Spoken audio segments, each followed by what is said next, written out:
First block in the boys single event. Semi-finals and finals tomorrow, late afternoon. We are still waiting for a few racks before we can start.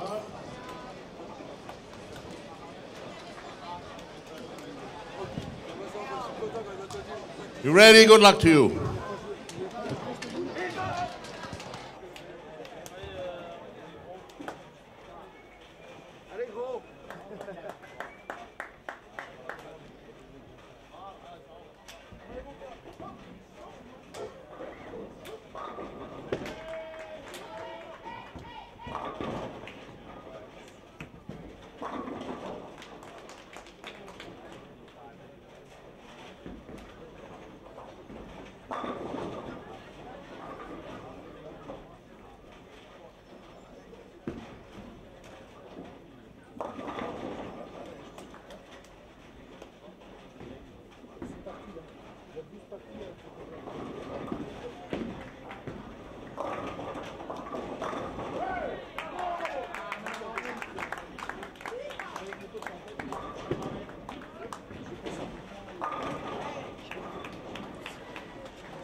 3 et la 5, je vois.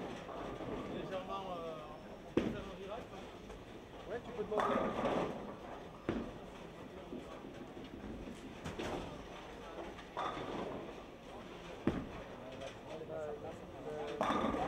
Et la 5, je ne sais pas leur place.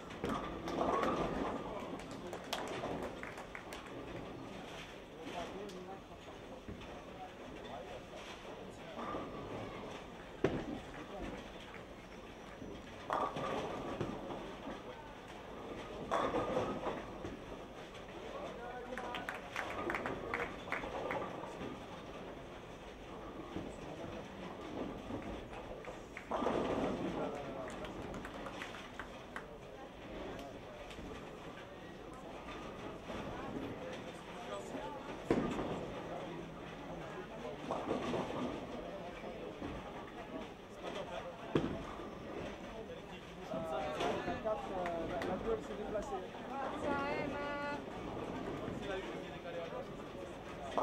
La 2 aussi alors.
Okay, go.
It's Marcus Bergendorf here.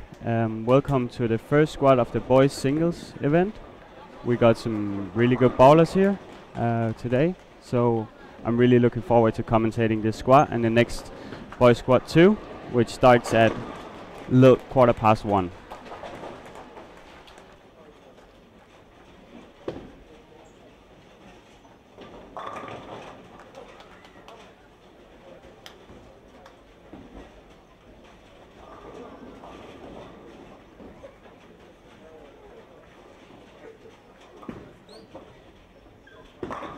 Okay, go.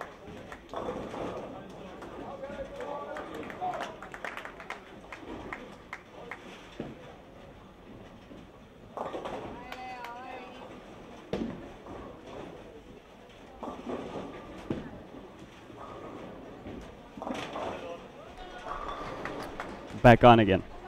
So this is the first singles event, and as I said before, we got some really good and talented ballers here. So I'm just going to do a quick review of the all event, which ballers you should look out for and which actually have a chance to win. So on lane 1 and 2, we got the Danish team, which is the home country, and we got Mathias Angerdal and Andreas playing. And Mathias is currently in the 5th spot with about 60 pins up to win the all event. So he actually got a decent shot of winning it. Andreas is 15, which means that he has to stay in top 24 to make the Masters. So both of those two players you should definitely look out for. And a team I think personally is really good is the Finnish team with Puri Piharinen and Jesse, and they are in lane 13 and 14.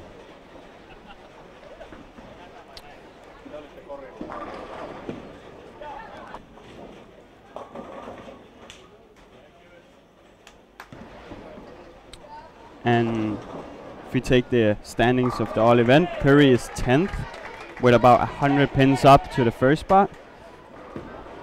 And Jesse had a really good doubles event. That was the 2 guys that won the doubles.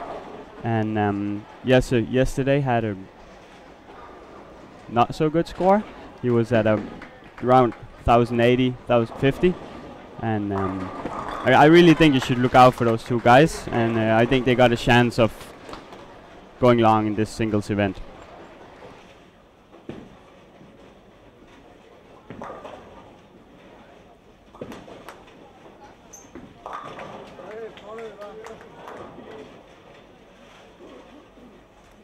C'est hors taxe celui-là, hors taxe.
Il a coiffé ce matin.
Hello again, I'm back on now.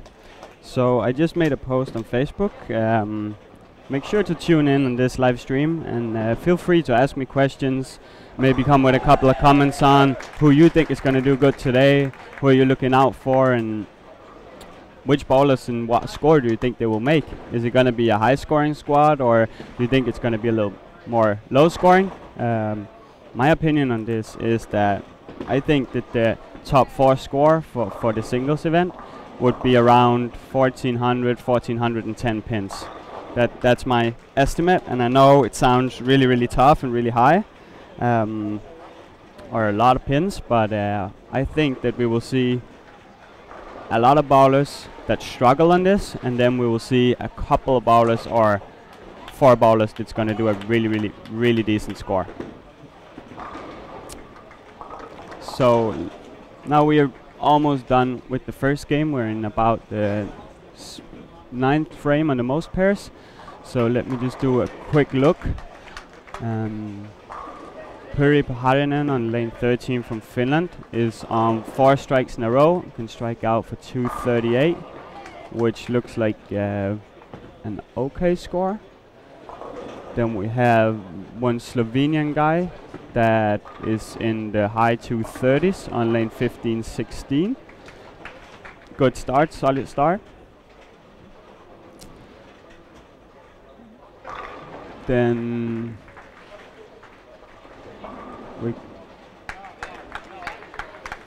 I'm be back on in a second. I'm just gonna make a status on the Danes and see how it goes down there.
So on lane 1 and 2, we got the Danes and the Swedes.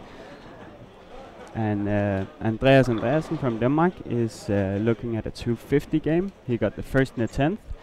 And he's looking at 252 if he strikes out, which is gonna be, I think, the high game of the first squad here. Just look. Oh, pretty Paharinen just hit a gutter on lane 13. I didn't even see what happened there. And he got 207, which is 10 pins less than he should have got, but I think he's okay with that. And we got a guy from the Netherlands that's striking quite a lot. He got 4 in a row on lane 19-20. And he's looking at 236 points if he strikes out, which is going to be, I think, the second highest game here in the first. So, you just take a quick look.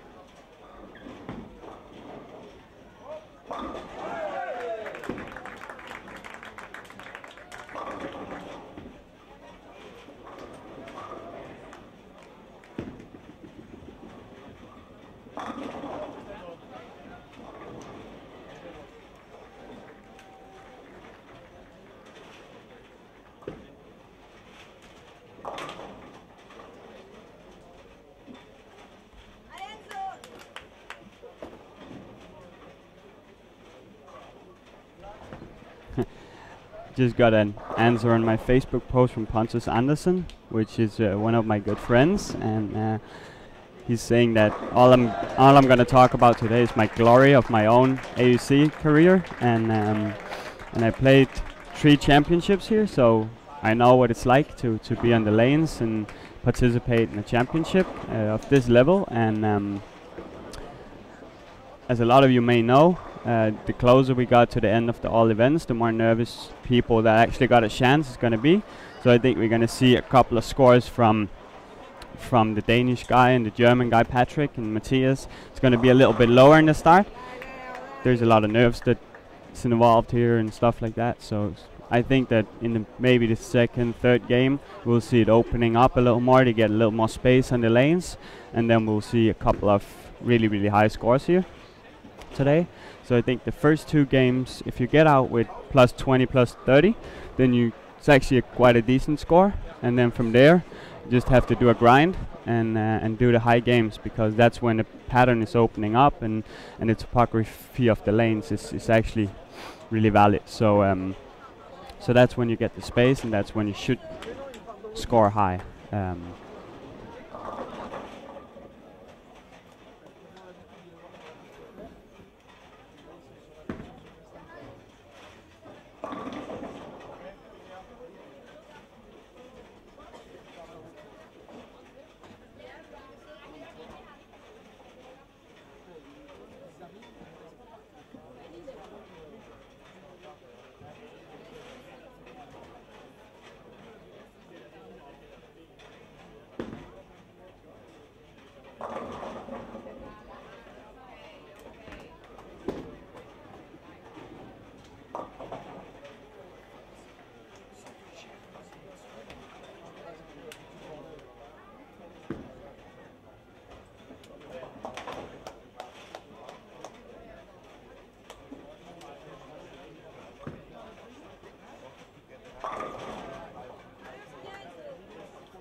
So the Danish guys on lane 1 and 2 actually got Andreas got the triple, Matthias got the double.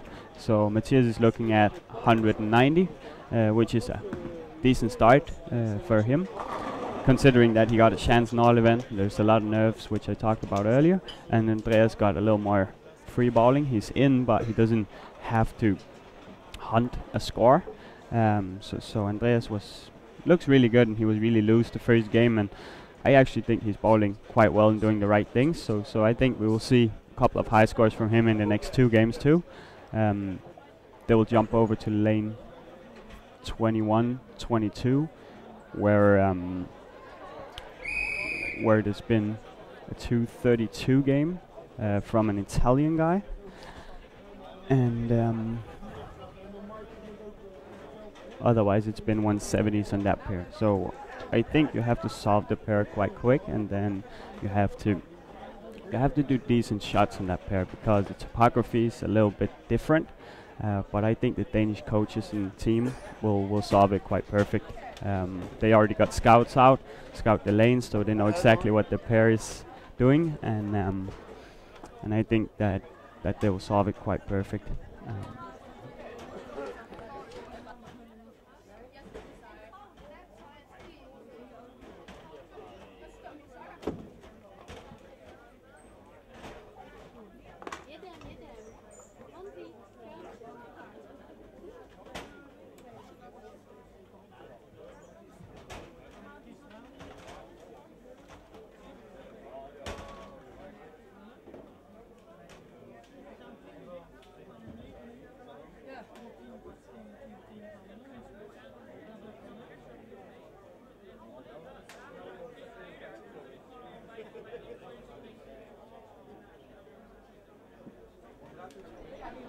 So the the Swedes got William Svensson on the lanes and Adam Hultgren, and they are actually seated 6th and 7th right now.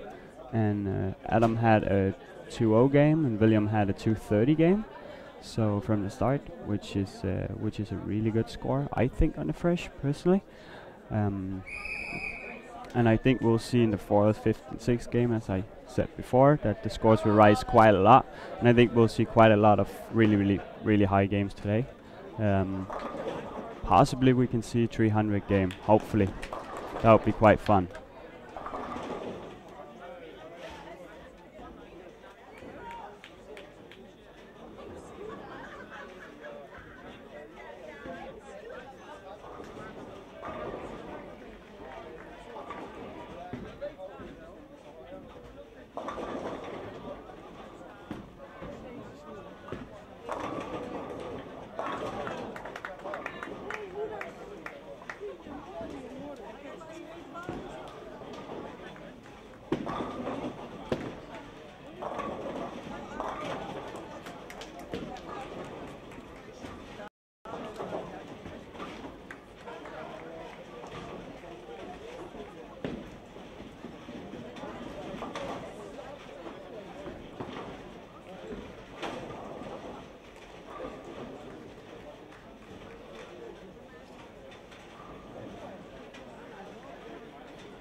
So Swedish guy just went up with me with some really cool numbers for me personally, and I'm a two-handed bowler myself, so I actually think these numbers is pretty cool. But there's 31 one-handed bowlers in this squad, and there is 15 two-handed bowlers, which is almost a third of the bowlers in the squad that's bowling two-handed, which is pretty amazing, because a couple of years, or 3 or 4 years back, we saw that a lot of bowlers bowling one-handed, and we saw a little more two-handers coming up in the youth, and now it's actually kind of taking over, and we're seeing a third of the bowlers here is bowling two-handed.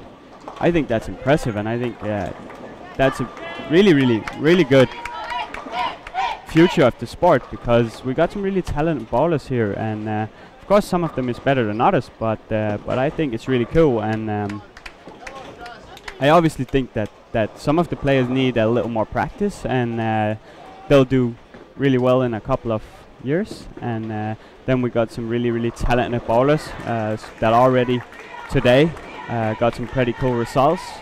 For example, Piri Paharainen from Finland, at the age of 15 he was participating in the World Series of Bowling, and I actually think he was either closer cashing or cashing in that tournament, which for me is pretty amazing. When you're competing at a level that's that high, then it's a bit different from a EYC. But I think that's pretty cool. And we got Jesse Ahokas from Finland. He was leading the Ballmaster Open qualification this year,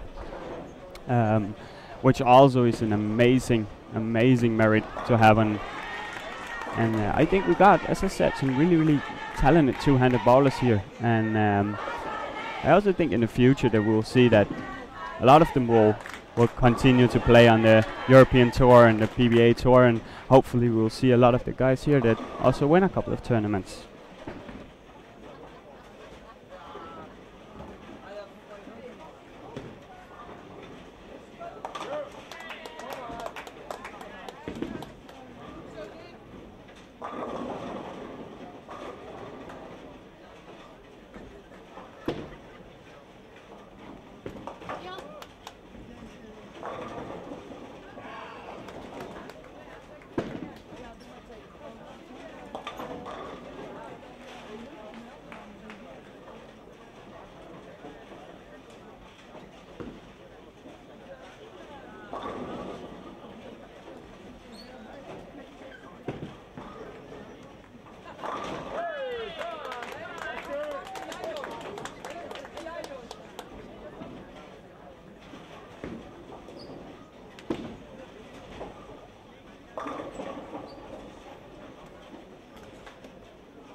So now we got the scores up for the first game, and the Danish guy Andreas is leading on 252. Sydney Squash from Germany is on 239 pins.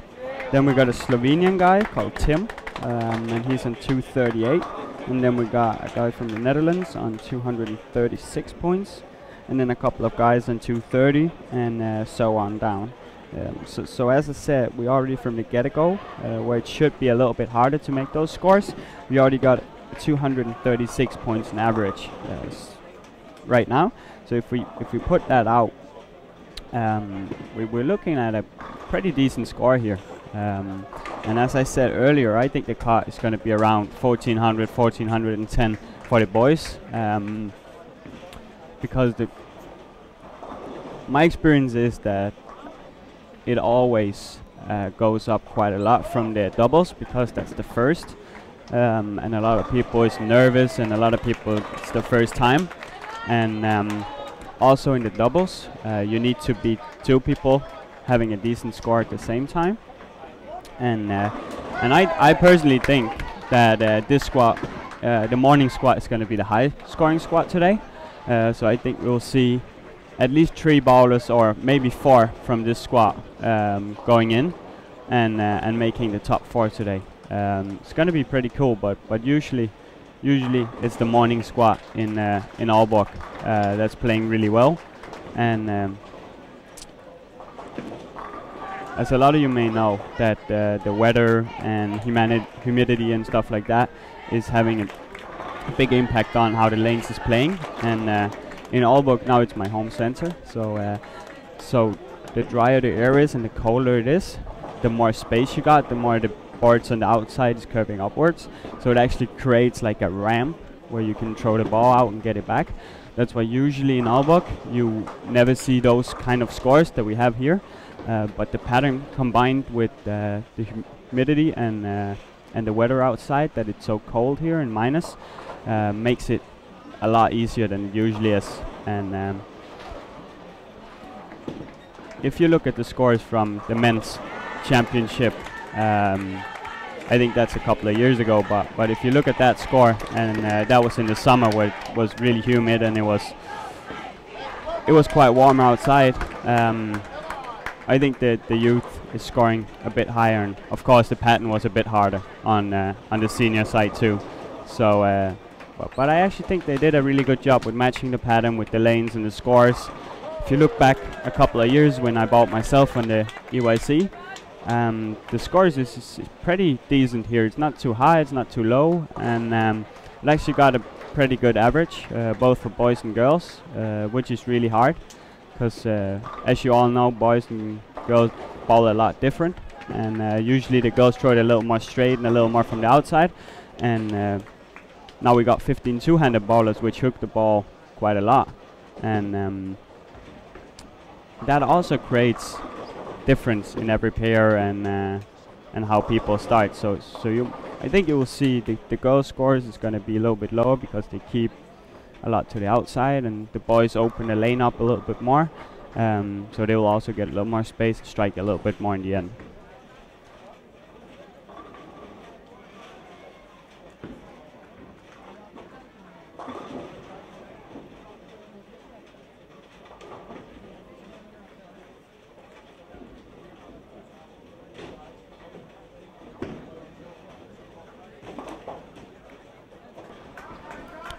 So Sydney on lane 9 and 10 got 9 spare 4 in a row now, and he was on 239 points from first game. So he found out something that works, at least on the fresh here. So and as he's a left-hander, he's two-handed, so most likely he will get a lot of fresh oil. So I think we're gonna see a pretty decent score from him today.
So as I said, the first game from Mathias Angerdal, now he's on lane 21-22, and his first game was in 1 and 2. You could see on him he was a little bit nervous. There's a lot to play for today. He got a really good chance of taking a medal in all events, and if he do very well, I think he got a chance of actually making top 4 today. But he got a really nervous start, and he missed a couple of time on lane 1, which was a little bit earlier, and it looked like he missed the speed a little bit on that lane. And right now he's on front 5, so he definitely relaxes a little bit more and throws the ball a little bit better, and he's a little more smooth in the approach. So it looks really good, and I think he's gonna do really well today.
So on lane 5 and 6 we got the Swedish team, and William Svensson, also a two-handed guy.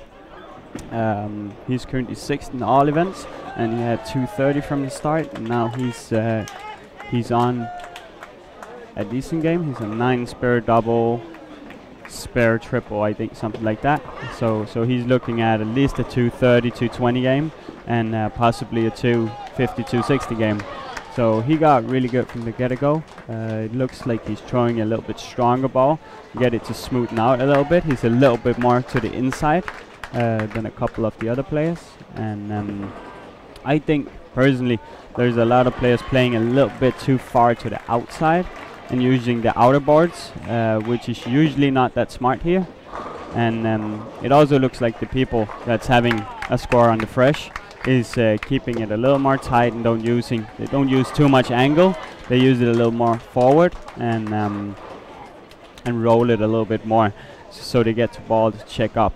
And I think that's why we see Puri Piharonen struggling a little bit on lane 9 and 10, because he was a little bit too deep and he was throwing it a bit too far to the right, and the ball was just hooking and burning, and then the ball never came back. And now he changed ball to a little bit weaker ball, and it gets through the front a little bit more easier, and then he actually get it to turn the corner and get back again. So he's on a double now, and he's looking if he strike out at 236.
So on lane 21-22, the Danish team is on, and Matthias had, I think, 6 or 7 strikes in a row, and then what is that? 6 strikes in a row, and then 6 spare.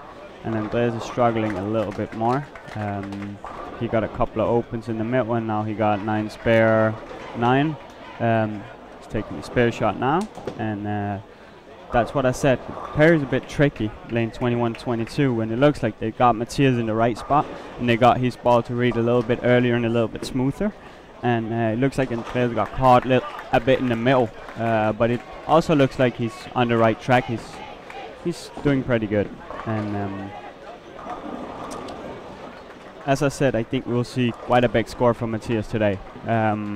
Looks like he's pumped up the right level. Looks like the first game he was pumped up a little bit too much, and a couple of nerves was playing in and stuff like that. And now he's in a really good rhythm. You can see he's relaxing. He's doing pretty good, and he got into a rhythm where he takes his time, he takes the shots, and he's gonna continually moving left now. And next time he's gonna hit 17-18, and then he's gonna be in 13-14, which is 2 pairs that's pretty good in the center.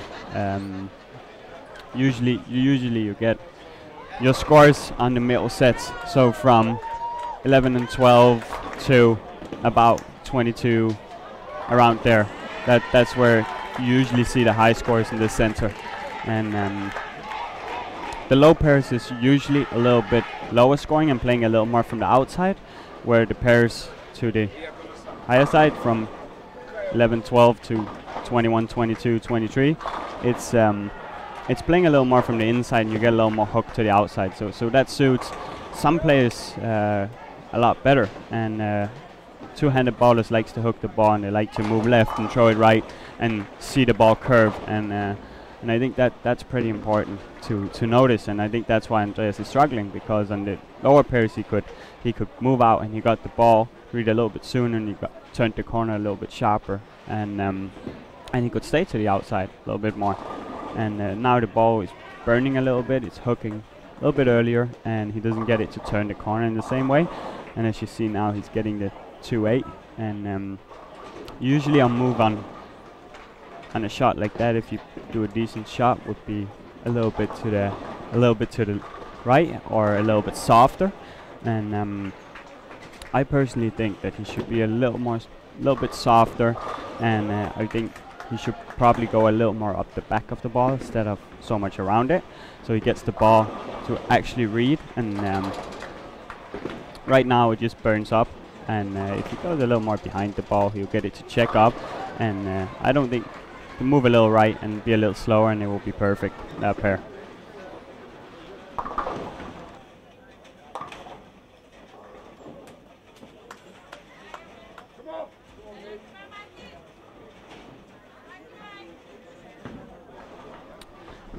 So feel free to check in on my Facebook page, and make sure to answer some questions or ask some questions, and I'll try to answer it the best I can.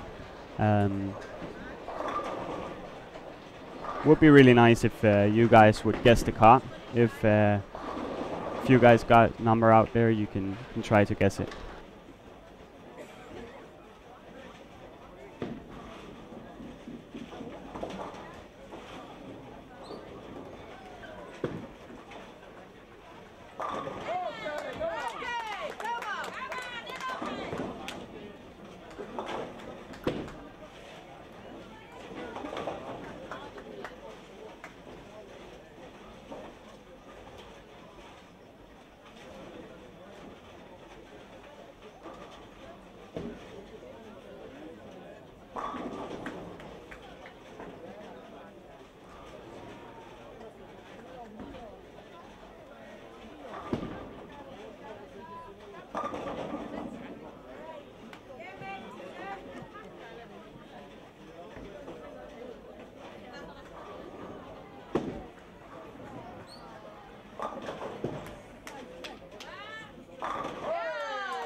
als ik moest met de kruis met jou zoals mijn vrouw niet door de andere kruis, kwam dat tegen vrouw niet zich meer.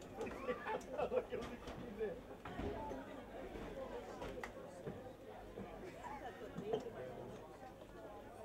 Ja, ik heb dan de brood.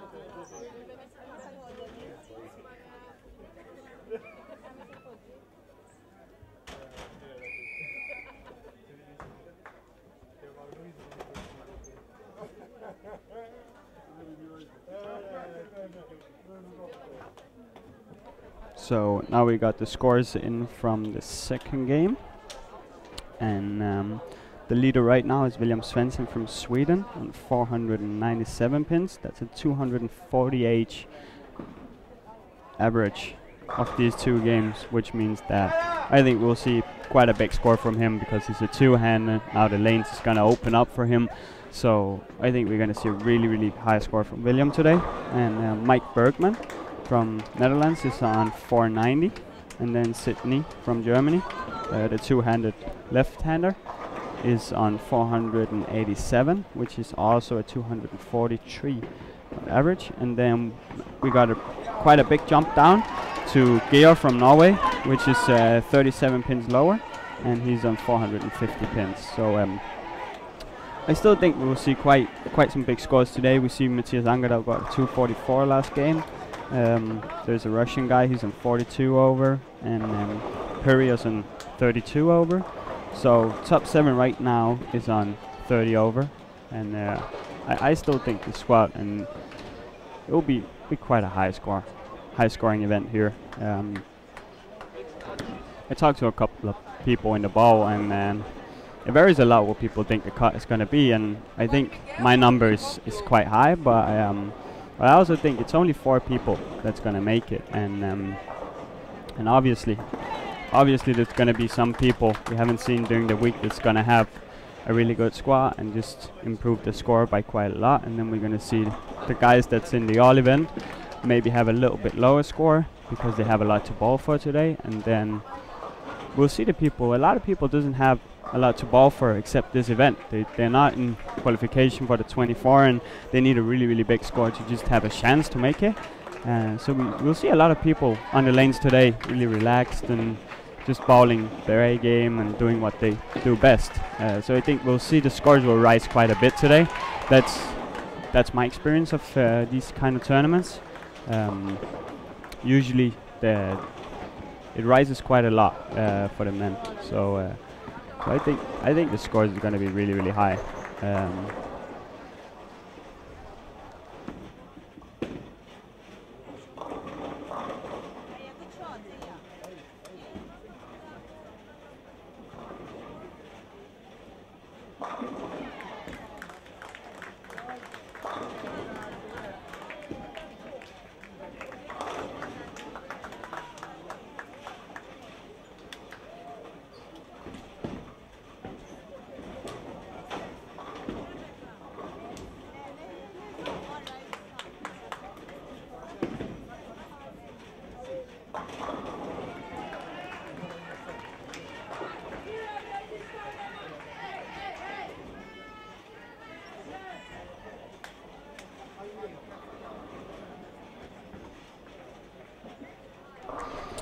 So now we got a question from Tim Stampe, and he's asking, what do I think the cut for top 4 will be? And as I said before, I think the cut is going to be around 1400, maybe a little less, 1390, 1410, but around 1400 plus minus 10.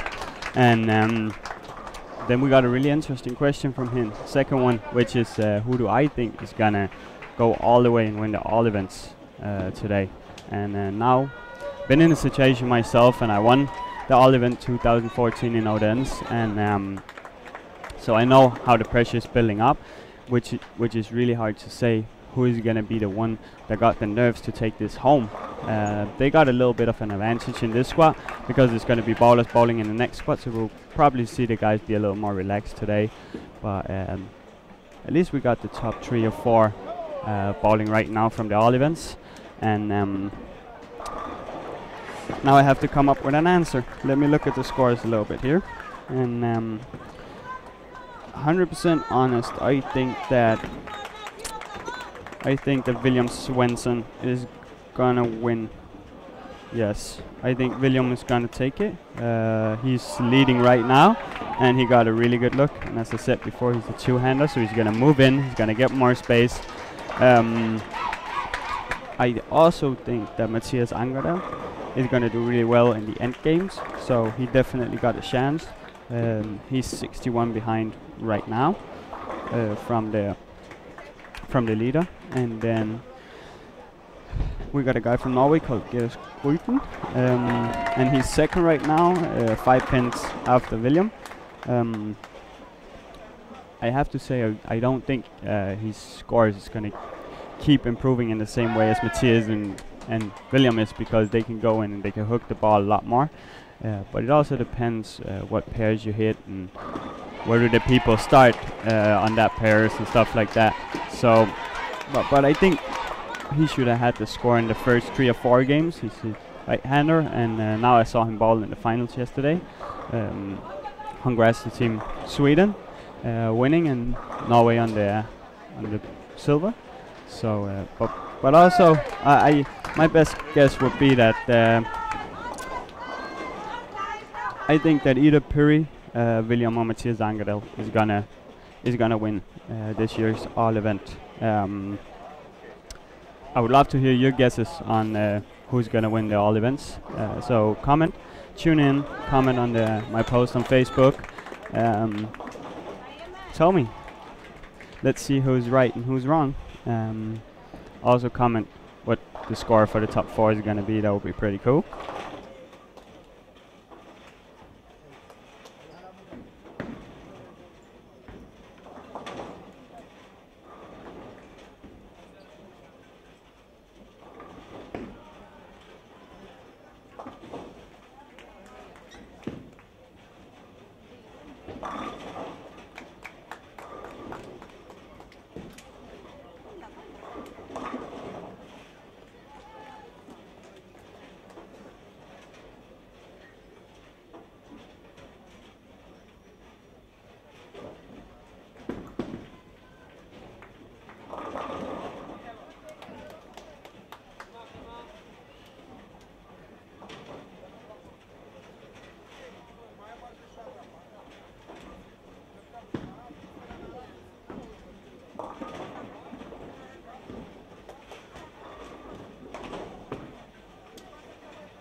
So now the Danes is on lane 17 and 18.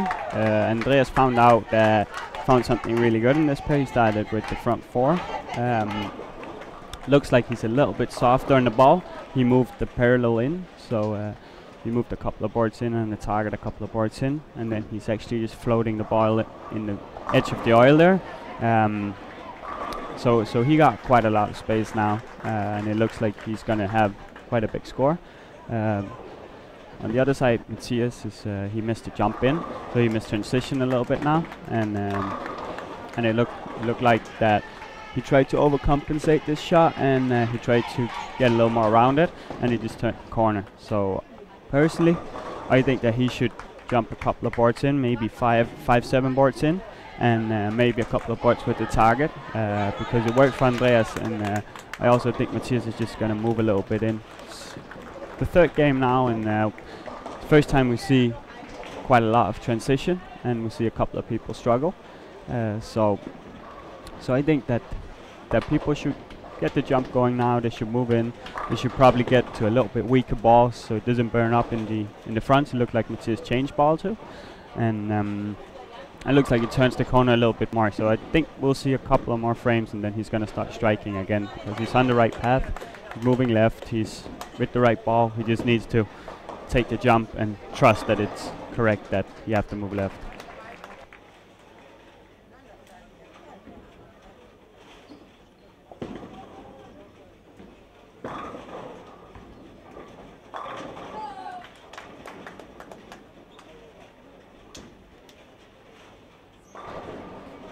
So the Swedes is on 9 and 10, and William Svensson is on 3 in a row, 9 spare strike.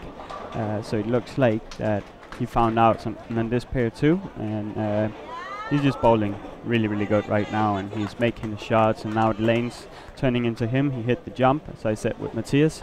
He missed the transition a little bit and got 7 spare in the open, where William was a little bit quicker, and he got the jump completely right. So he moved in, figured out both lanes, and now we see that he got 999 spare strike, and he's ahead of the game right now. So he's doing moves before it actually happens, and he's doing what he does best, and he's a really talented bowler.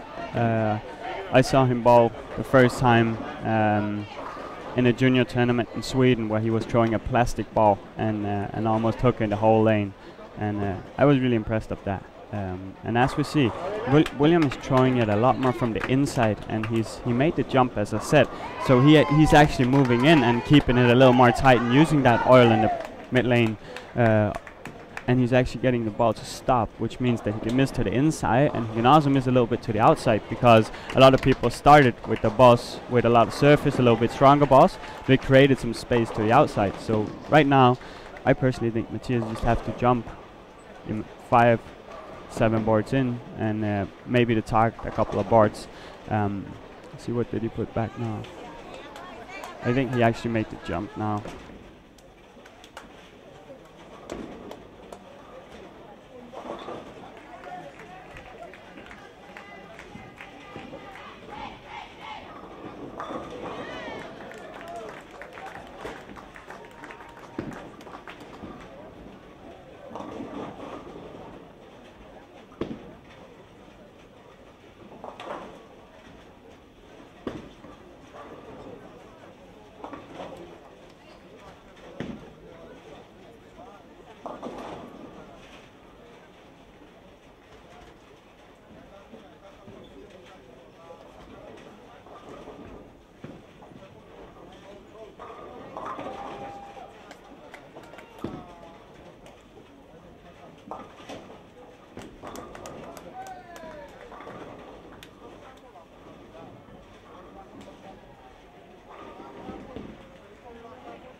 So even Puri Piharinen, two-handed guy from Finland, playing on lane 5 and 6, he made the jump in. He missed the third ball, and then he realized I have to jump in. I have to make a move now, and now he made the move. So as I said, I think we need to see Matthias make the move now. We need to see him get that jump in, and we need to see him actually make a move.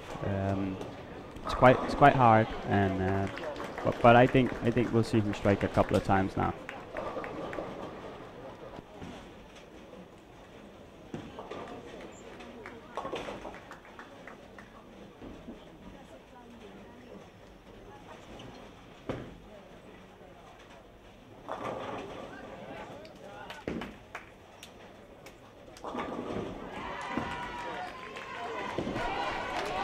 And now I could see the Danish coaches is standing behind and looking at him, and he made the move. He got in a little bit, he got the ball to check up, so I actually think that was quite impressive. And as you all know, shooting a big game and then you have to chase again, there's a lot of nerves, and he's in the all events. He's looking pretty good right now in the, let me just see that position he's in, but I think it was, yeah, he's in the 3rd position right now, and he knows where the standings are and where he is. So the most important thing right now for him is taking one shot at a time, making the right move, and trusting that he's making the right moves. Then his coaches is telling him the right things to do, because if you do that, I think, as I said, you got a really good chance to win the events.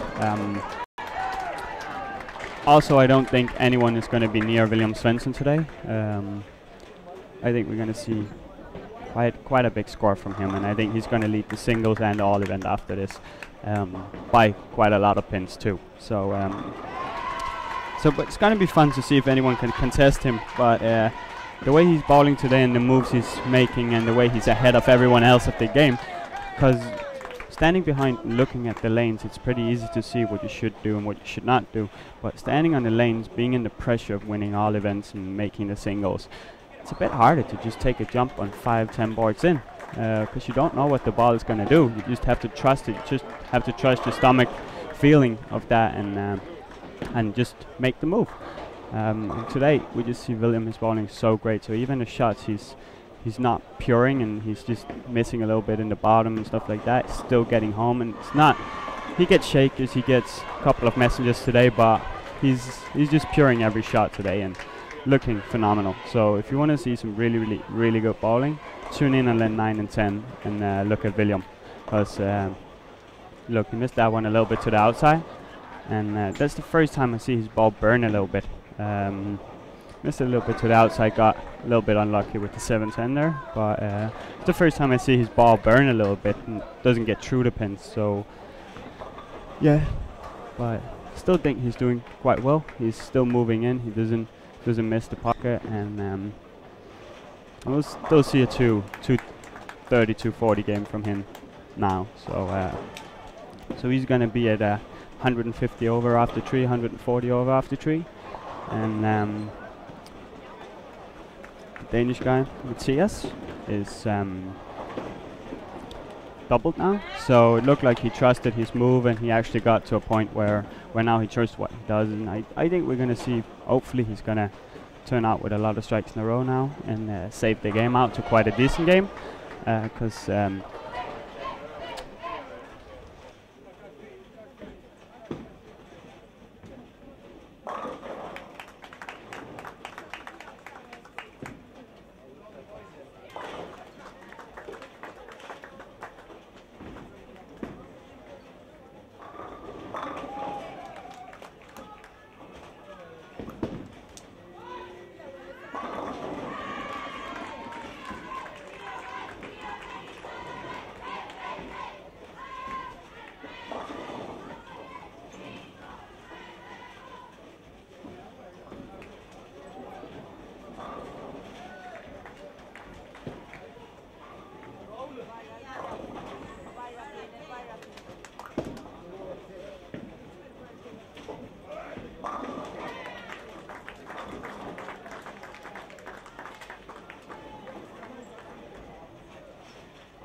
So Georg Skruten from Norway, that's currently in the second position, 5 pins behind William Svensson in the all events, is having a 225, 226 game around there. He got the double in the 10th, so he just got the count back now.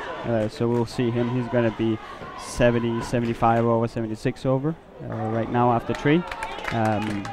That's still quite a lot up to William Svensson, which is having at least 130, 140 over. So that's quite impressive.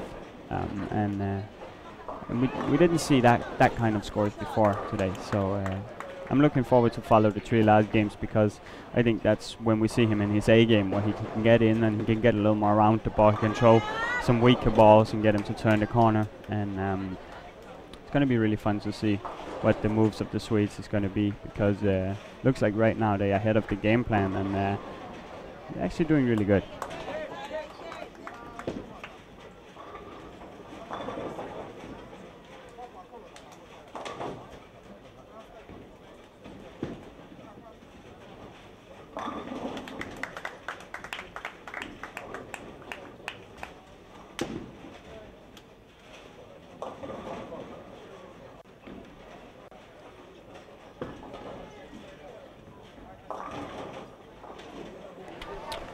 So the Danish team on lane 17-18, Mathias can strike out for 229 points, and Andreas can strike out for 261.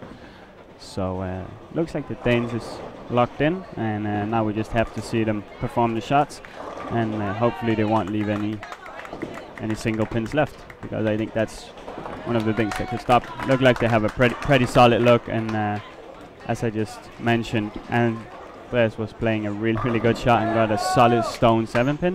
Pretty unlucky. Still a decent game for him. He's in 230, 240 around there, and Mathias is at least in around 200 and strikeout 220. So looks like a solid game again for the Danes. And let me just look here. William Svensson got the double in the 10th, lane 9 and 10. And he also tripled, so he got 225. He's at 142 over after 3 games, and that's I'm not sure about this, but I think that's the highest, one of the highest scores that's been this week on 3 games. So and this is on the fresh, and he has a pretty solid block. Where in the team we usually see that the scores get a little bit higher, because at least on the men's side, because people can get a little bit deeper and curve it a little more around, and they get a little more space the more games that's played. So 472 points on 3 games from the fresh is pretty cool, and that's I would say that's one of the best bowling I've seen all week.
So on 17-18, where we have the Danes, they're looking at Andreas got he got 210, 208 with a strike here, and Matthias can strike out for 207, I think, something like that. So they're a round pair, and it's quite a good game considering the start from Matthias, where it looked like he was going to have 170, 180. So get that to 200 is a pretty decent score.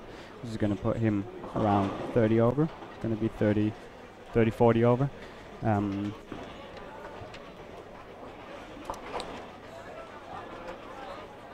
But it's quite a long way to what I think the score and the number is going to be.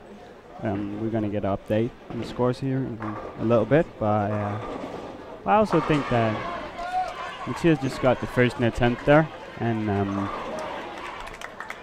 then he's at least 198 pair, plus 8, minus 2, something like that.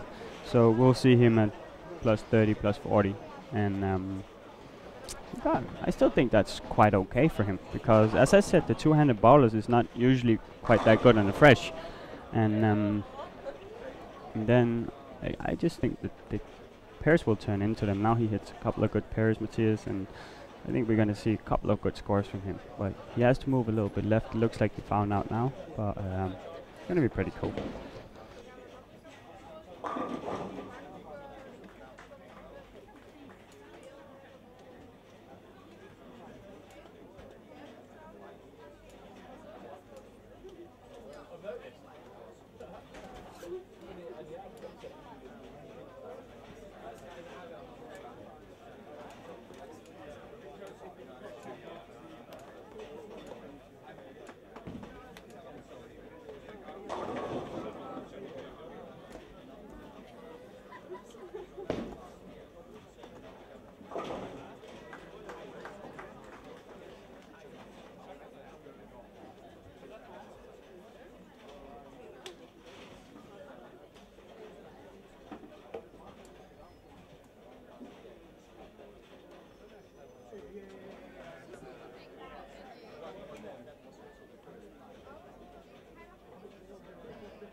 So we got a question from Christopher Sloan and Francois Lavoie, two really good friends of mine and good bowlers. And the question from Chris is who's on fire? And I have to explain that before I answer it. And as you may know, there is a football song called Will Grigg on Fire. And yes, so my shout out right now is going to go to Paul Grigg from Scotland. And in that honor, we're going to walk down and see the Scottish team bowl a little bit and do some commentating on them. And yeah, so to Chris's question, who's on fire? I have to answer, Paul Grigg's on fire. And bowling wise, I think there's only one person in this ball that's on fire right now, and that's William Svensson. So yeah, he's on fire. The other guys is doing quite well and doing some decent scores, but William Svensson, I think you can tell that he's on fire. He learned something from Paul Grigg. He's yeah.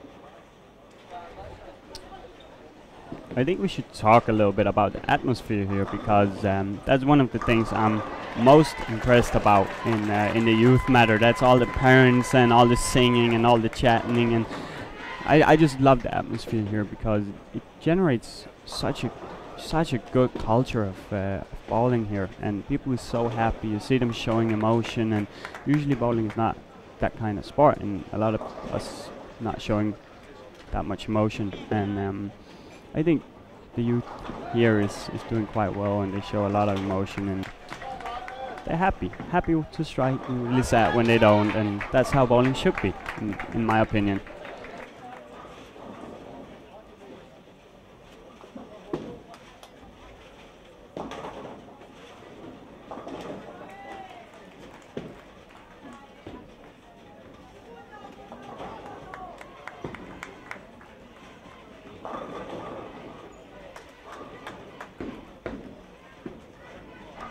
So as I promised, we're going to do a little bit of commentating on the Scottish team in honor of Paul Grigg. And let me just see here. We got two guys going, and they're doing quite well right now. It's quite a bad shot. We got 3-6 right now, which is not a really good score. But the other guy is having strike, spare, strike. And it looks like, can't really see the scores, but it looks like one of them is on 520 points and the other is on 580. So so not a lot of big scores, but that's, as I talked about, the atmosphere here. The Scottish people is creating quite a good atmosphere, singing a lot, and then I also love the accent they have. Makes everything fun, and they have a really good humor in Scotland, I personally think.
So I just had a quick chat with the Swiss coach Rick Vogelsang, and he's the head of the sports school in Malta.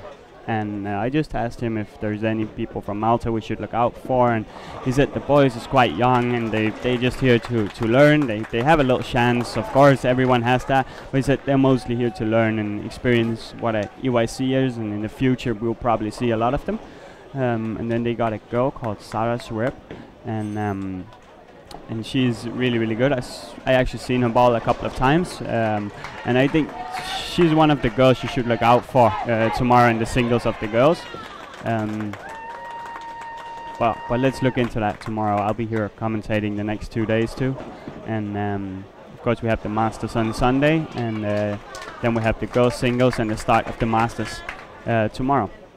So I think that, and of course the finals of the singles. That's also tomorrow morning, or tomorrow afternoon, sorry. So yeah.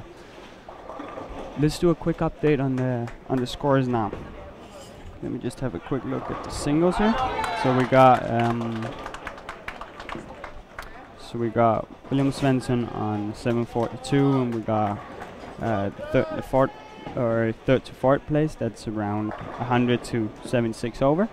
So we got quite some big scores, as I mentioned before, in this squad, and as I said, for me at least, I think it's right convenient, and it's pretty obvious that we're going to see some high scores. I think the last 3 games is going to turn into quite a strike fest, and let's see, some people can get caught. Let's do a quick update on the scores here. So we see William Svensson is having open 4 in a row 9 spread double. He's looking if he strike out at 250 again. The Danes is struggling a little bit on that pair, and is looking at Andreas can strike out for 203 and Matthias can strike out for 217. So let me do a quick check on the Norwegian guy. Then we got all the 3 in the top for the all events. So let me just got the standing here. So we got Ukraine guy is in the 3rd place now, and we got the Norwegian guy William, and then Matthias on 4th place, and then we got Puri Parinen on the 5th place, and he actually got quite a good shot together with Mike Bergman. There's not a lot of pins up to the medal. They only got 20 pins for the medal, and then we see quite a jump for the 2 first spots. So we got 2 people competing for the gold and the silver right now, which is Geir from Norway and William Svensson from Sweden, and Geir got around 70 pin to the 3rd place, which is quite a lot in the singles, and then we got one guy in the next squad. You have to look out for him, and let me just put the average on here. So right now on average, it's William Svensson first, Geir from Norway, and then we got Oskar Bjerefeld from Sweden, and he's actually in the 3rd spot on the average, and that's because he's playing the latest squad today. So they do it on average, but we'll have to see how he does it. But definitely a guy we should look out for. And then we got the Ukraine guy, the Danish guy Matthias, and then we got a guy from Finland called Onni Rikkonen, and definitely also a guy we should look out for. He's probably, but they got quite a lot. We need some strikes from both the Ukraine guy and the Danish guy if they're gonna have a chance to get that bronze medal, or at least go up to silver or gold. They still got the chance, but I think that William Svensson is gonna be really hard to touch today, and I think we're gonna see a really high score from him. And the only thing that limits him right now is a one bad shot and and a single pin. So he's locked in. He knows what he's doing, and we got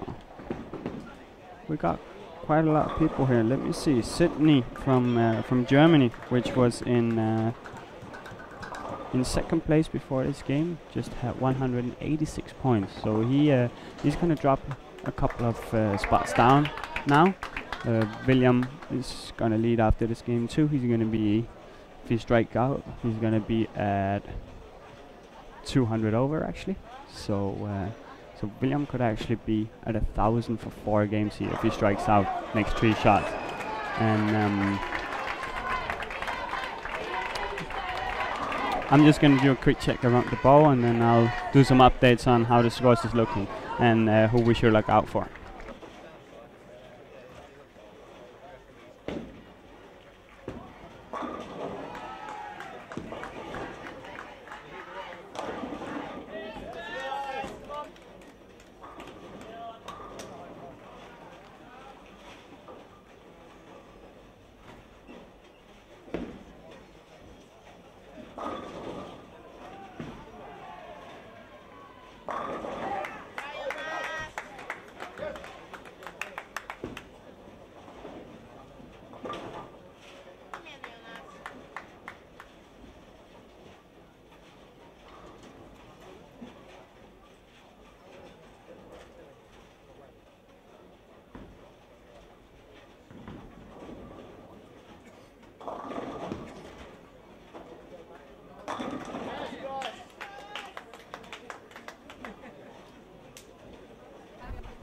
So we got on lane 1 and 2, actually one of the guys that got a chance in the all events, as I said, the Ukraine guy, Alexander Nepachev.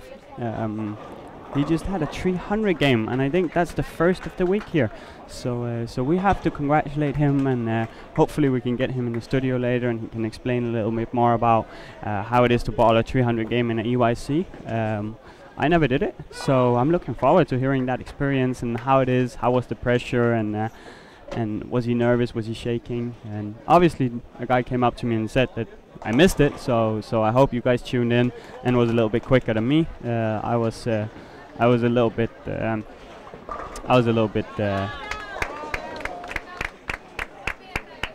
busy with commentating on the Swedes and the Danes here, but I think we're gonna see Alexandra climbing up quite a bit now.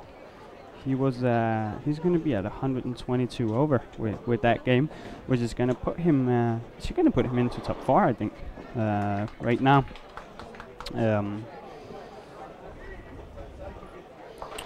And he just climbed quite a bit for the.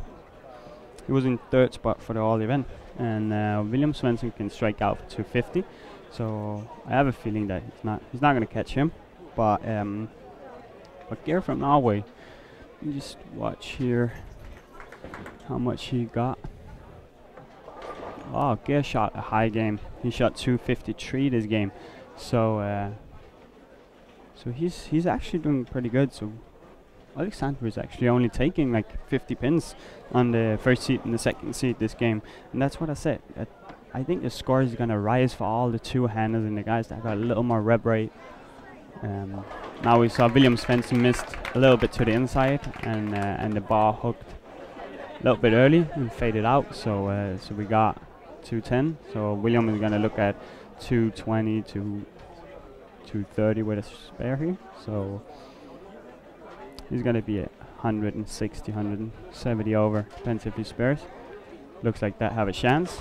That had a chance, and he spared it. Nice. So William is going to be 175 to 178, 9 over, which is going to put him in 1st spot for the singles here. And then we got Alexandra, which is 920. We got Gira, which is around 922, and then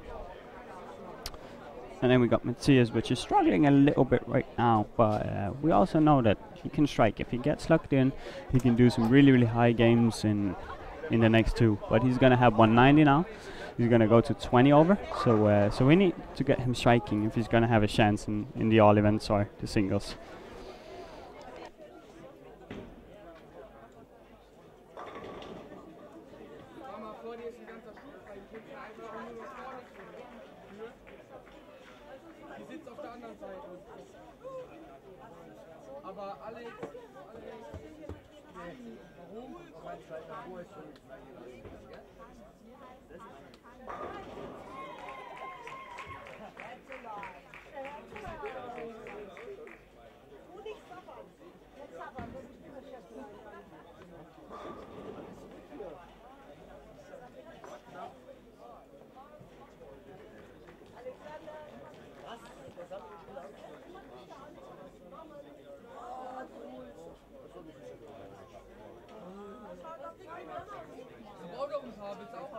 Von verschiedenen Nationalitäten, ja.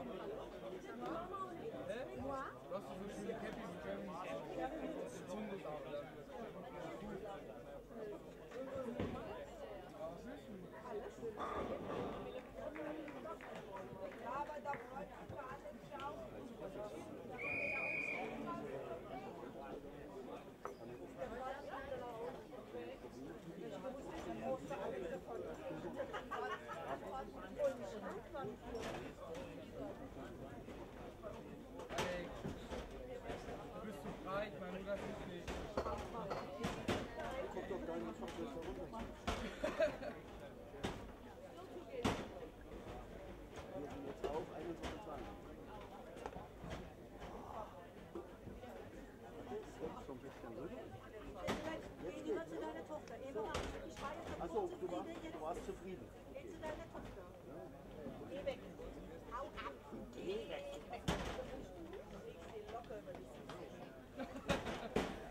War jetzt aber auch nicht so nett, ne? Das weiß ich schon. Aber ehrlich. Au, au. Ja, mach weiter. So, auf die Seite. Drückst du da aber noch 2 Spiele? Nein, man sagt nicht da hinten tot. Ja, das kennst du noch. Keine Schneide mit dem Bild. Keine Bombe, was?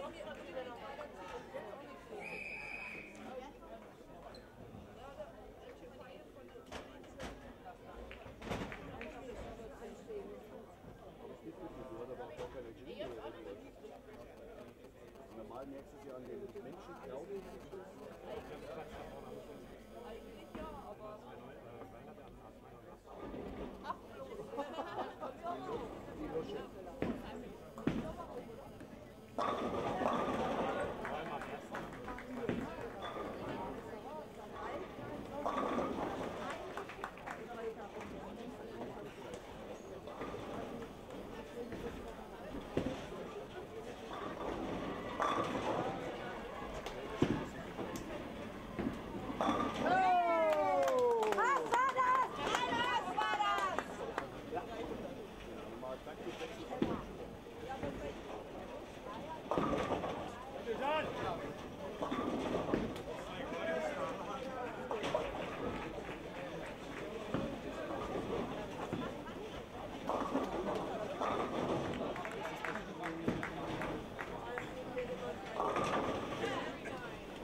So a quick update on the scores here.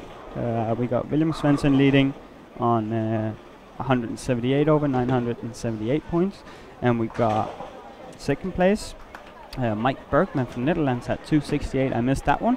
Sorry for that. He's apparently bowling really well. I haven't seen that much of him today, and I'm gonna take a quick look at him. We don't forget anyone, but seen him bowl quite a lot of times, and he's a talented bowler. Now he bowled quite a lot in the European Youth Tour, and also won quite a lot there.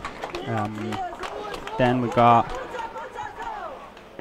941 from a Slovenian guy, Tim Sargvenik Musfirovic. I don't know if that's right pronounced, but never seen him bowl before. Apparently he's doing quite well. He just had a 289 game and he's on 141 over 941. And then we got Geir from Norway, which is as I said 920, and we got Alexander Nepachev from Ukraine on 922. So that's the single standings, and as I said before, I think the cut will be around 1390, 1400, 1410. So 1400 plus minus 10. And also see we got a lot of great questions from a lot of guys in here, and we start with we'll start with Christopher Sloan, and he asked me, how did you get this job? And that's because that quite awesome. I commentated the men's championships up here, and apparently did really well. So they offered me the job this time again for the last 3 days, and I think I know what Chris is referring to, because usually I say a lot of stuff that's pretty cool, and I think that's why I'm on the commentary this year. So and he put down 3 questions, Chris. So I'm gonna try to answer all of them, and he got some questions that's not about bowling, but I'll try to answer it anyway, as I promised, the best I can. We said, who's better looking, Francois or Lovvang, myself, and we got 2 good bowlers, and it's pretty funny on the PBA tour. We got a couple of guys, and we always trying to look the best, and we always trying to be the one with the best style and best fashion on. But I have to say here that I can't really choose between Francois and Chris, because they're so different types. I have to say that I think Chris's style is pretty cool, pretty similar to my own, and he's a good-looking guy. Both of them is really good-looking. And then the next question, he said, would you say you know some of the Swedish and Danish participants very, very well? And I know what he's referring to here, but I'm going to try to answer it anyway. And yes, I know a couple of the players here, and I interact with them, and some of them is actually my quite good friends. And I think a lot of people here is quite young now. I'm getting older, but a lot of the bowlers here is the age where I bowl with them. And of course, you have a good relationship with a lot of bowlers here, and that's I think it's pretty cool. And hopefully we can get some of the guys on the interview list later on, so you can hear what they have to say, and we can get a little more personal with them, and ask them a couple of questions that's not about bowling, and see if we can get a little bit under the skin. How is it to be at a EYC, the social game of it, and how does it affect you and stuff like that. So that was one of the things that affected me quite a lot when I was bowling the EYC, was all the social work, and you have to do a lot of interviews, and you have to be prepared for everything that happens, and there's a schedule you have to follow, and you don't get a lot of free time, but the free time you get, you have to use properly, and you have to spend it in the right way, as you say. So I think a lot of them is they have the free time, and they enjoy themselves, and a lot of them is really good. And I think they have a lot of fun here. At least I did when I bowl. Then we got a question from Callum Cloak, and he asked me, are you a dart expert too? And I would say I like watching dart. It's got a really good atmosphere. I think that bowling should change, in a matter of fact, where we get the sport and we actually change the game as a full game, so we don't bowl 10 frames, but we actually only bowl like maybe 2 or 3 frames, and then it's match play all the time. That's what I think would be really cool, and really cool to watch.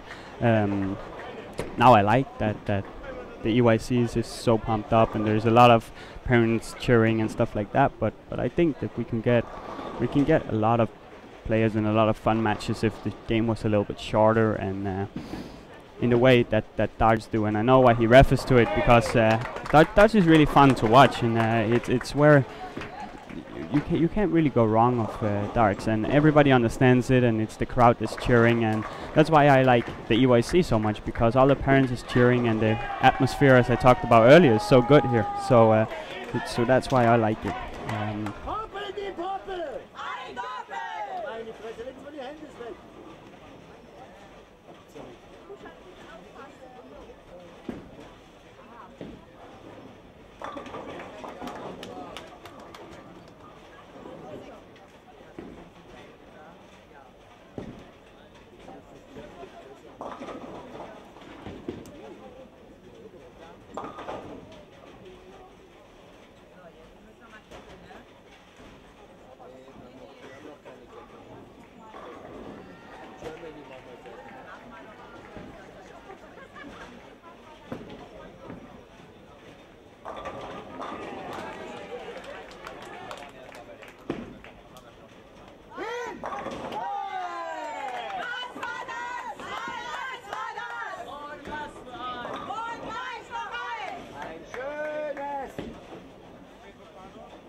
So last question here from Christopher Sloan.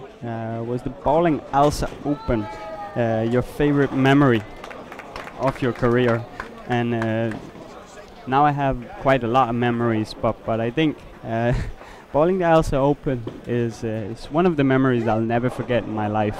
And the hospitality of the country in Ireland is so great, and I think that everyone should experience the Irish Open and the Alsa Open. Mainly the Alsa Open, I think, because I think that tournament, and Mark, they got the bowling center, is doing so great, and he's inviting bowlers in and he's helping them in the way he can, and he's so nice and so good with everyone. The Irish Open is kind of the same. It's so nice to everyone. They do a good job running the tournament, and yeah, so I think that everyone that got a chance, and if you're a youth bowler, try to go to Ireland, because the scores is a little bit higher, but it's also a bit easier, so you won't get the tournaments like Euro Challenge, Ball Masters, and where the squats is really expensive, where Ireland is a little bit smaller tournament, and so it's pretty cool for a lot of young people, and it's match play down there, so a lot of people get better to that, and yeah, so I think that's definitely something you should experience. Then we got a comment from Selwyn Morgan, and Selwyn is one of the guys I saw on the European tour, and he's a really cool guy, and made a couple of cards.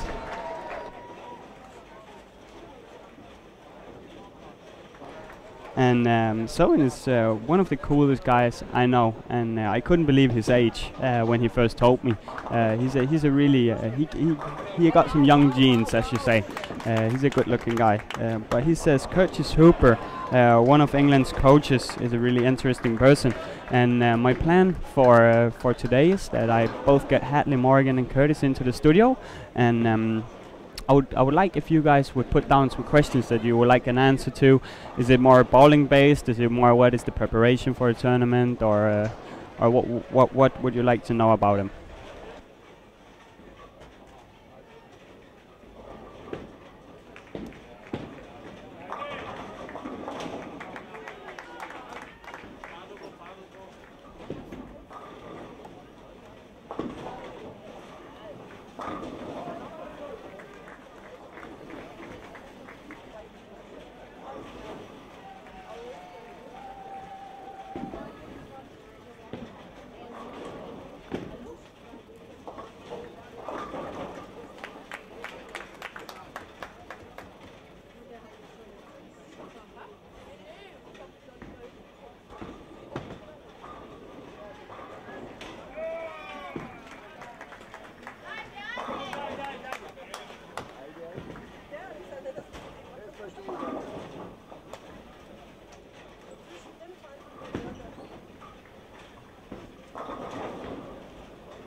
So back to the bowling again. Thanks for all the questions to Chris, Colin, Selwyn, and Tim.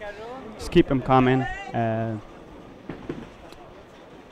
We got the Slovenian guy down here, which is he's on 941, and he's on front 7 right now, and he just leave the 10 pin. But that means that he's gonna be around 240 at least this game. And he's probably gonna be more around.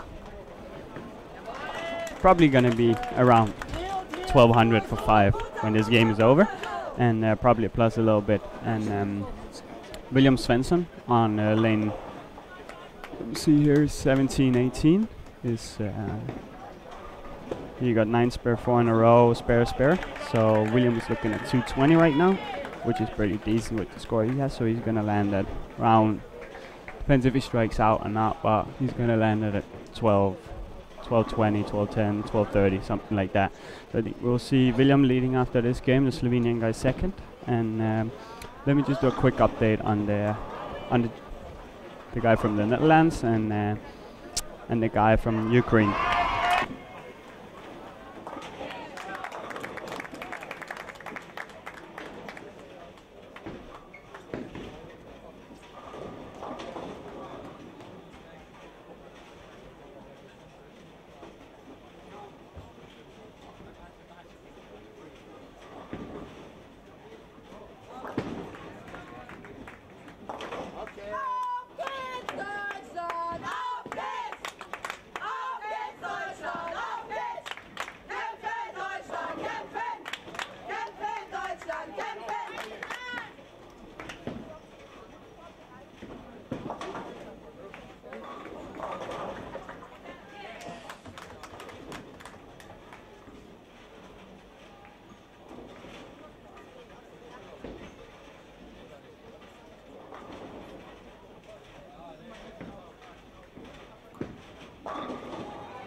So in about a couple of minutes here, I'm gonna get one of the boys gold medalist in the team, Lucas Sevelin, and he also took I think a silver in the doubles.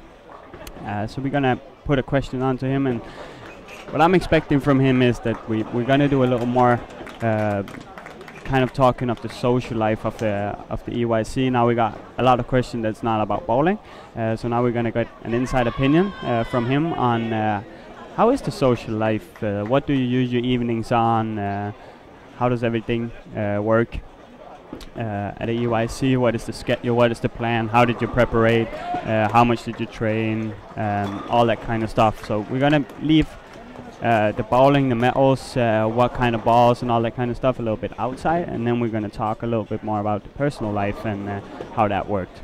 So when I will be back on, I'll be back on with Lucas, and I'll introduce him, and we'll start on with the questions.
Auf geht's.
So we're back on now, and I got Lucas Sevelin with me. Congratulations with the goal. That was pretty cool yesterday. Thank you so much. And today we're going to talk a little bit about what is the game plan and a little bit about what is the social life of an event as a EYC. So let's start out.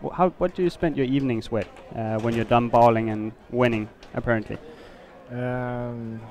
Just trying to know other countries and like be a part of this whole gathering and the whole social life experience and stuff like that, and just get to know others and try to know what other things about things and how they are going through this with the social life and stuff like that, and just be with others, get to know others. Cool. That's so cool. That's exactly the same as when I bowl the European events. It's so cool, and I like socializing and playing cards in the evening and stuff like that. So now one of your really good friends, William, got a really good chance to make it here. Yeah. So what do you think is going through his mind right now? Is he nervous? Is he? Nah, he's not nervous now. I think it was in the beginning. Like he said, like I'm always nervous in the beginning, but then it's getting cooler and cooler every frame that I'm throwing. But now he's just staying focused and just try to do what he can best, and that's striking. And as we see now, he has 12 high. I don't see 1280, 1290 or something, and that's really good. So I just think that he will just focus and just be relaxed. Completely true. That's about the same as I said earlier on. William is really in the zone today. He's hot, so he's throwing the ball so well. Yeah. Let's watch the scores here. We just got it up from a team member, and we got Alexander Nepachev from Ukraine. He just had a 300 game and a 260 game apparently. 265 he must have had, so that's pretty cool. Geir Skryten from Norway is second, and then William Svensson on the third place, and all of them is in between 5 pins, which is pretty amazing. So let's get Lucas to comment on who he thinks is gonna win this all event medal. William, easy. That's a cool answer. My suggestion before, or my guess before they even started bowling was William is gonna win, and he's pretty good, and he knows what he's doing now. And as Lucas said, he's pretty calm, and he was probably a little bit nervous in the start, and now he's locked in, and we all know he's gonna put on a good game. This game is gonna be about who's gonna strike the most. Yeah, but he is so experienced, and when it comes to the end, he's always doing well when you have to. So that's why. Cool. So let's get into that a little bit later. So what is your expectations of this next block? You're bowling at 1 o'clock. Yeah. So how do you expect you to bowl, and what is the game plan? My game plan is just bowl pretty straight and pretty hard from the beginning. Just try to hit the pocket as much as in the beginning, because I know that the scores will lighten up in the end of the blocks, like in game 3, 4, 5, 6. So just have patience and just throw the ball good and spare up, and just hit the pocket as many times as possible, and just try to do good shots every time, and then we will see how my carry is. Yeah, I heard that a couple of times this week with the carry. Yeah. It's been an issue for a lot of people, because it's quite easy to get to the pocket, but getting 10 pins down is pretty hard. Can you explain a little bit more about that? What have you been struggling with? And I've been struggling with the 4 pin and 10 pin, because my ball is reading too early, or it's reading too early and then not having the finish to get a strike. Yeah. So, and if you go to a shinier ball, then it will be hooking too much in a small distance. So you will stand the 9 pin every time. So it's really hard to get the solution for striking, like the recipe for striking. So I really know, just try to bowl it simple and always try to have the ball in front of you. I think that's the main clue. Yeah. And now we see that William Svensson is on lane 21-22 here. And I'm just going to comment on this one because I know the center so well, that lane 22 is usually a little bit earlier, and the ball burns a little bit, and that's why we saw William's ball was not making the corner, so he 2-8-10. So usually on that lane you were a little bit softer, a little bit more down on the lane to get it to actually ship to the first part of the lane, and then the ball can turn back strongly. And he pured it on lane 21. So Lucas, have you had a lot of difference on pair to pair and end to end, or is it pretty similar? I think it's a huge difference between pair to pair actually and lanes to lanes. Yesterday when we are in the finals, I think it was 1920 when we played the finals. Yeah. I stand 9 boards left on the lane 20 of the 19 with the same ball, because the lane 20 was hooking so much earlier. Wow. And didn't have that what's it say? No, but that's also what I've been seeing a lot, and I've been commentating on quite a couple of times here, is that we see this early hook when the ball just doesn't make the corner and come back from the angles, and then you get the 2-pin a couple of times, and if it doesn't make a move, usually if you get a 2-pin you would move a couple of boards to the right, but in this center it's really hard to move right, because that's where all the people has been bowling. When the ball just hooks even earlier and it just burns even more, or goes to the nose and hooks too early.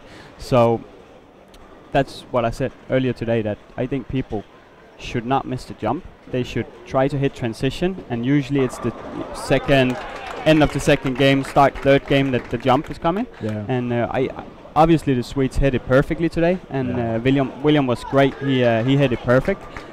We saw Mathias Ankerdal from Denmark. He missed the jump and got a 190 game. So how do you do it? What is do you have any guidelines, or you just feel it and look at your ball and then move from there? I'm always like, when we was in the teams, I was moving 1.5 board every time I went to, like, so when I was playing the ball on the lane 20, I was moving 1.5 board left on lane 19, and then I was standing still on the lane 20, and then was moving 1.5 board on the 19 if they was the similar. Yeah, so you were ahead of the game. Exactly, and that's why I think that we were striking more yesterday, and we were shooting 920 and 950 in the semi and the finals. And then we are really hard to beat. So we have a good communication and a good look on the transition. So now you say communication. So a lot of team, this discipline is single, is not too much communication. That's more individual, and the next couple of days is going to be individual. But can you put some words on how you communicate? Is there any preparation up to a tournament where you talk a lot about stuff and know what to say, when to say it, and not to say some things and stuff like that, or do you just know each other that well that you bowl so much together that you just? I think in this team we have bowled so much together. I mean, me and William, we have lived together for 2 years in the bowling academy in Nässjö, and Oscar too, and Adam has been on the tour for like 10 years or something, so we know each other really good.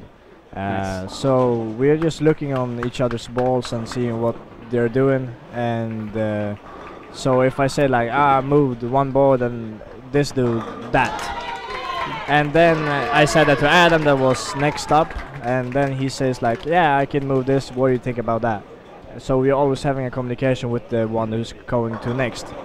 So I think that's really important. I think that is the main thing that we actually did so high yesterday, because the other teams were on us until the 6, 7, 8 frame, and then we were striking out.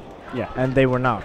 So, and now in the singles, I think it's just look what the ball does and look what other balls does, and just do a you can never know, you have to do a guess what's happening.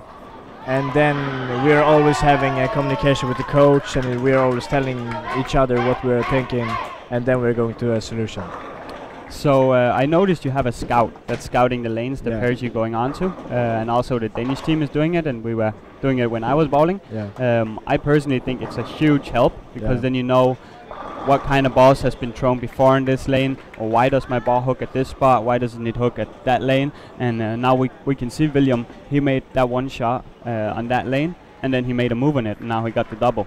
Yeah. So, and that's what I think is so impressive about the bowlers here in such a young age, that they can actually make those moves ahead of the game. Because usually we see that bowlers make a shot and they get a 10 pin or a washout, and then they make a move of that.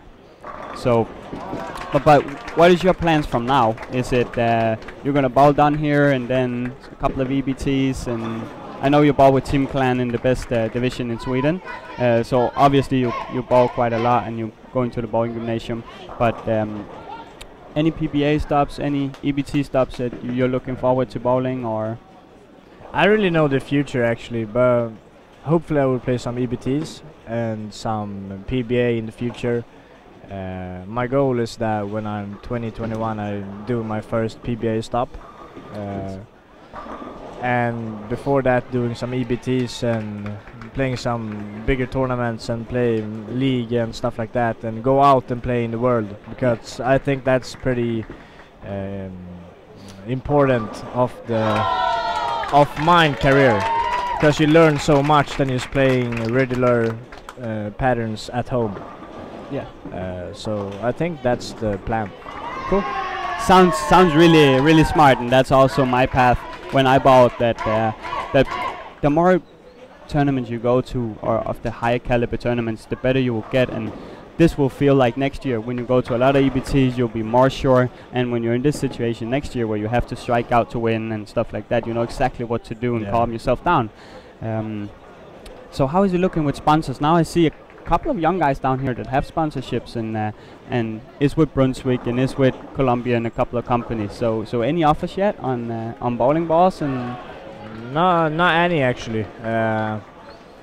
Hopefully, if I'm lucky, I'll get something after this. That would be so cool. I haven't got any actually, but we will see what happens. It's hard to get a sponsorship nowadays because it's so many great bowlers. But hopefully something a little. That would be so cool. Yeah. So as you said, there's a lot of good bowlers today, and a lot of the contracts is coming from the States, and not so many in Europe. But I think the company should definitely look into some of you young guys, because you really generate some value for them. And having represented your company at a European championships is quite big, and Brunswick is doing quite well with the young people, signing. Perry is on staff, I know, and I know that William is on Brunswick staff, Megan from Denmark, so Andreas from Denmark. So they got signings in Sweden, Norway, Denmark, and Germany. So it looks like they took it in and said, okay, we're going to participate with the young people and try to make them good with our brand, and then they're going to stick with us in the future. Where some of the other companies, it looks like they are signing not so many young bowlers in Europe and signing a little bit older bowlers that already got a career and already are there. Yeah. So thank you for your time. That was so cool to get you in the studio before your squad. That's not often in the fifth game you can get a high-class bowler in an interview here. So I'm just gonna wish Lucas the best of luck in his squad now, and it was so nice to have you on with the commentary with me. Thank you so much. Thank you so much.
So William Svensson on lane 21-22 is on strike open 4 in a row now, and he's on 12:03. So as I said, we're going to see a really decent score from William today, and it's quite cool in the all events now.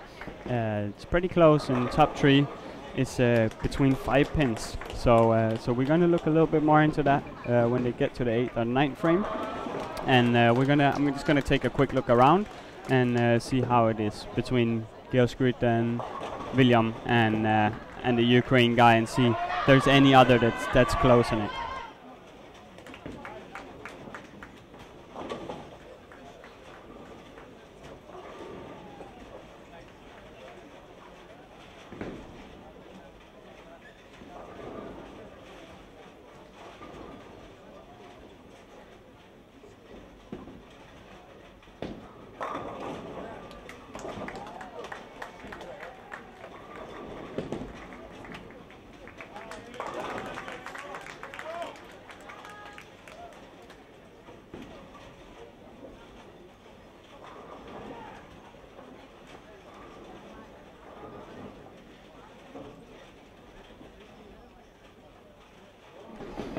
So as some of you may know now, the scores is down on the live stream.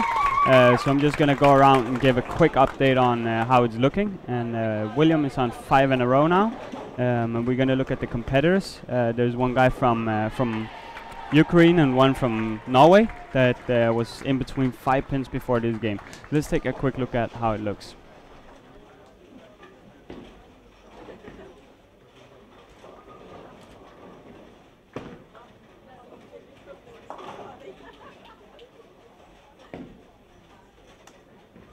So Georg from Norway is on 8 spare. 8 spares, 8 in a row now. So Georg is looking at winning the all events right now.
So Alexander Napachev from Ukraine had strike spare, double spare, 9 miss, 9 miss. So he's competing for the bronze right now, where William and Georg is competing for the gold. Let's see, Georg is in his 10th frame now, and if he striked out here, of course there's a squat next squat, so we have to look to score from there. But Georg will lead the all event if he strikes out here. And Georg got the 4 pin, and let's take a look at the scores here. We have to walk down and see William score, because they were in between 5 pins before this game, and William Svensson can strike out for 260 something. So I think if Georg spares here, he's gonna be at 269 if he spare strikes, and William can strike out for 260. Let me just watch that. William can strike out for 268. So we got quite a close match here, and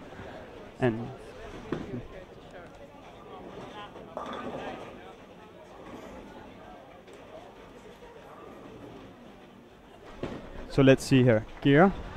So Georg got a 9 spare here. So I think that Georg will lead this squad no matter what happens. I think he was a little bit ahead before this squad. Let me just watch the scores here, because this is quite quite interesting.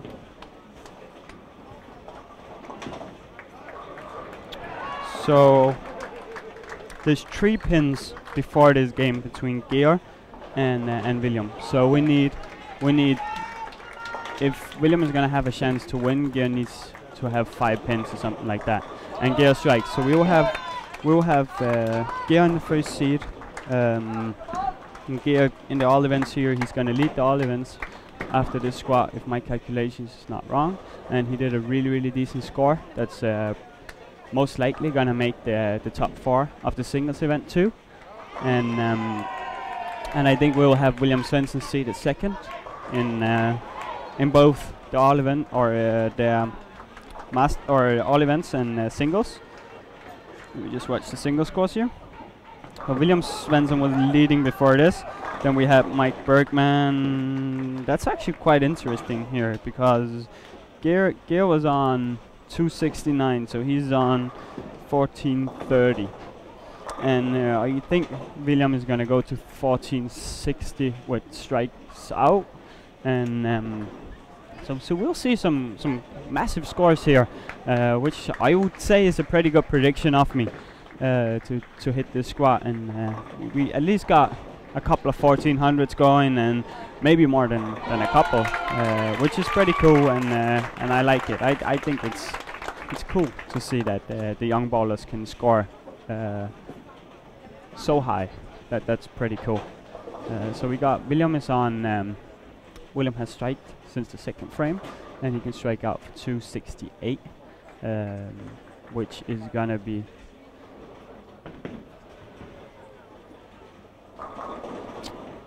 he's gonna be at at least 250 over, so 1450, 1440, something like that. And then he's gonna be second in the all event before the last squat is going. So it's pretty close, a pretty cool ending of it, and I also think they'll make it quite safely.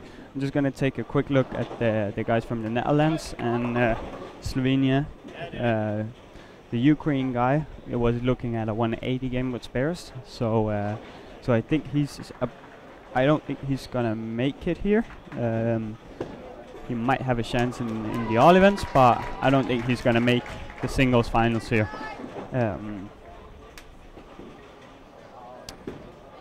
Yeah, so Alexander Nepatchev with spare has 175 around there, and just look. Let me just see where the guys from the Netherlands is.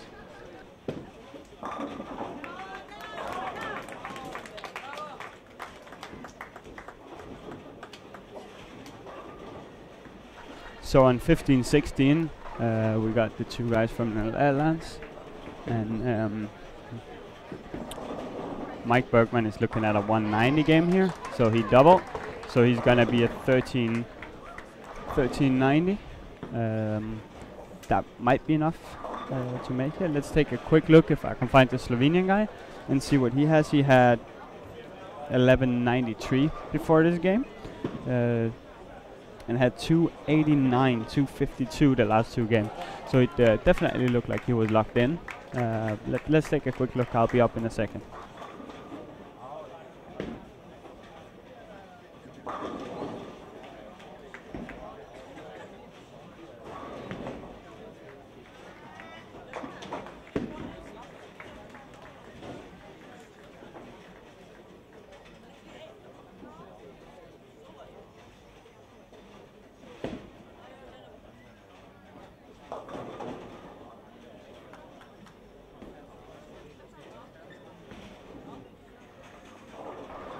So the Slovenian guy was on front 6, 9's best strike spare, so he's looking at 240, 250. So we got 3 scores. That's 14 something from William, 1430 from Geir Skryten, and then we got up to a 1452 from Tim from Slovenia. So that's some pretty high scores here, and I also think my prediction is pretty good about the scores. I think the prediction would be a little bit low with my 1410, but we'll never know. And I think the cut is going to be around there after the first squat. Wow. Okay, so William got 7, which is... He should still be... He's gonna be at 1448, which is gonna put him in around 2nd spot for this, and then...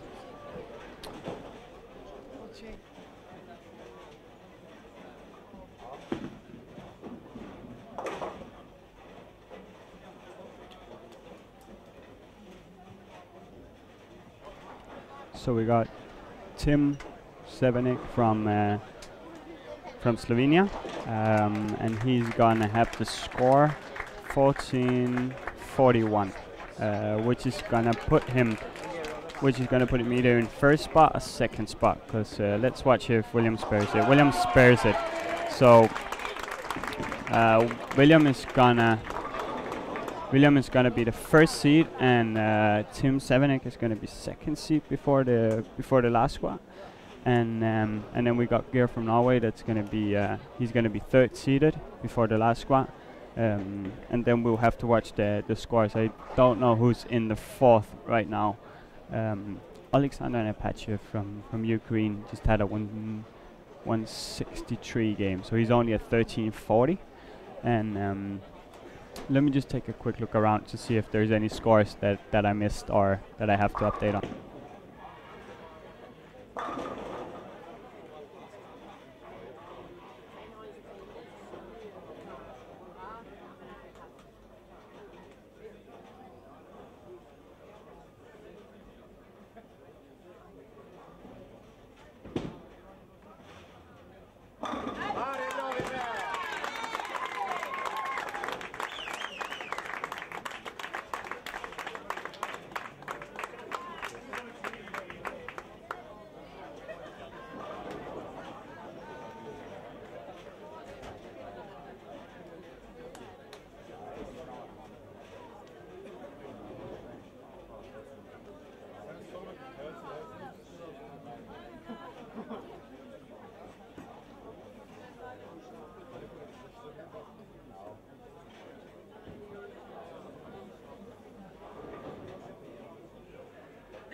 So, if this is some unofficial scores that I got here, but I think we got Gearskritten William Svensson in the 1st spot, and then we got Tim Sevenik from Slovenia in the 3rd spot, and then we got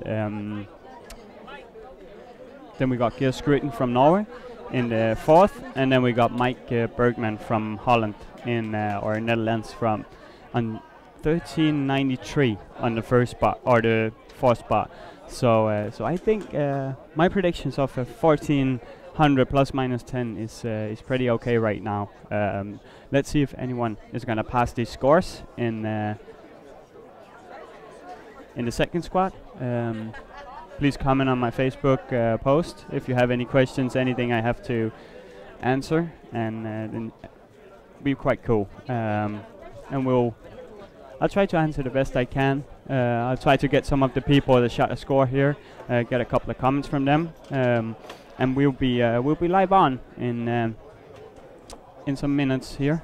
I'll end it off with the scores when I get some official scores here, and let me just watch if something came in already.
Давай сложи сумки.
So right now we're waiting on lane breakdown on lane 3 and 4, but we already got the unofficial scores up. That, as I said, William is going to lead the singles. Then we're going to have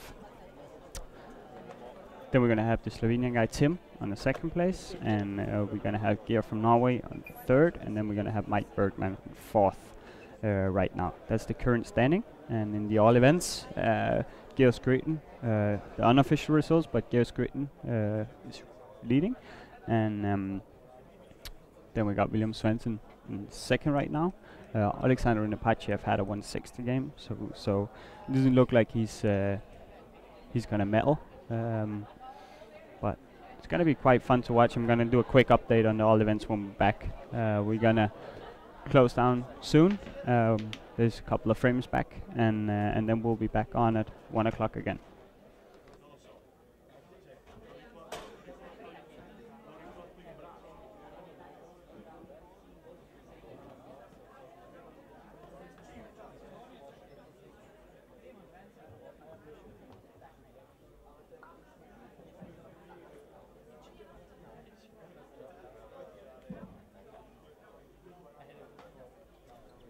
quick update again. We're hoping to have an interview ready at 1 o'clock, and we'll see who's going to be in the studio. But I'm trying to get Curtis Hooper and Hadley Morgan in the studio. Let's see if they're up for that. But I think we got an interview here. So I'll try that, and I'll be back on at 1 o'clock again. And I'm looking forward to the second squad of the boys event. It's going to be pretty cool to follow.